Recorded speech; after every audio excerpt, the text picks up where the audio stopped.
Here are the horoscopes for the week of the 7th to the 13th of October 2024. So we have two big planets making moves this week. Firstly, on the 9th or 10th, Jupiter turning retrograde at 21 degrees Gemini. So Jupiter will be retrograde until the 3rd of February and moving from 21 back to 11 degrees Gemini.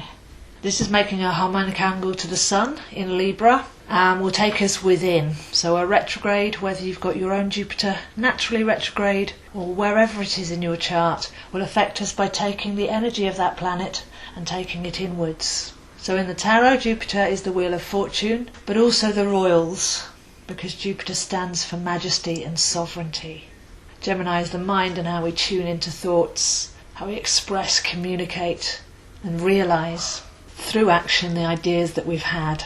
The themes for this Jupiter retrograde will be going inwards to find our sovereignty, working with the solar plexus, learning how to clear blocks out of the way, hold and amplify a certain tone, and then be able to radiate that out from our being. It's an attitude, it's an aura that's created, and that defines what we attract back on similar frequencies. So we could be looking at anything that blocks us from feeling our biggest potential. Anywhere where we've let life or people or situations belittle us, make us feel smaller than we are. A mental narrative with Gemini that's undermining our confidence, and any fears that's stopping us from being our biggest selves. Mastery of the mind, controlling those narratives, taking back over the reins of our mental stream. Jupiter can be the student and the master.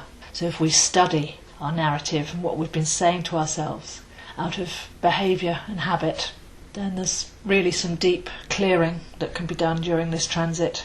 And we'd be looking at where 11 to 21 degrees Gemini is in our chart to see which house that will be happening in, and if any other natal planets are taking part in the process. Another possible theme is balance in relationships, as Gemini is the twins. So the more comfortable and confident we feel in ourselves, the easier it is to relate with flow and happiness to others, not working from want and need, psychological manipulation and projection. So balancing out our expression, our love for ourselves and our ability to let other people be themselves and find the middle ground is also an option here, especially as this retrograde starts with a harmonic to the Sun in Libra, the sign of relationships and balance. So there'll be other themes as we go along when the planets make their movements, but for now those are some places that you can put your focus.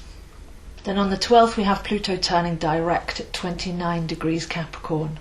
Once we get to the 20th of November, Pluto moves back into Aquarius, but for the period from now until then, just over a month, it's the home straight.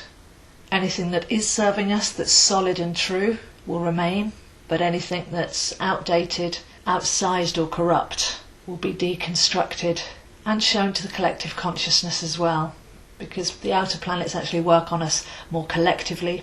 They do have a personal impact, but Pluto in Capricorn is literally showing everybody where they've given their sovereignty away, where they've given their authority away, where big government, legal, financial type structures have taken advantage and become so inflated and corrupted that they're no longer recognisable. Because when Pluto moves into Aquarius, that's going to be about we the people, that's going to be about collective consciousness and bringing in what's right for the world.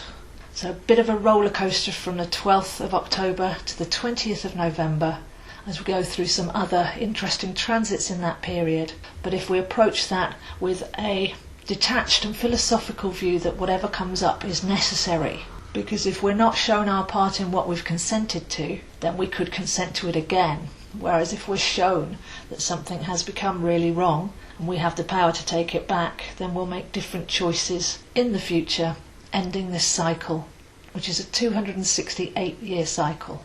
So best not to get caught up in the detail of any news that crosses your stream, but stay anchored in knowing what's right and that this is happening for a reason. On a personal level, Pluto is our alchemist. We elevate from base to crown. We eliminate things that we've outgrown and aren't serving us anymore, and stand on solid ground. Now Pluto's direct in Capricorn, a solid earth sign, with authenticity and integrity to be self-supporting and set our own values. So raising energy up, taking the bigger perspective, stepping into our power. Pluto's all about raising power. Then this actually is part of the process, as over decades many of our powers have been stripped away from us. But now if we take responsibility for our own selves, actions and vibrations, then we'll give less power away to external authorities.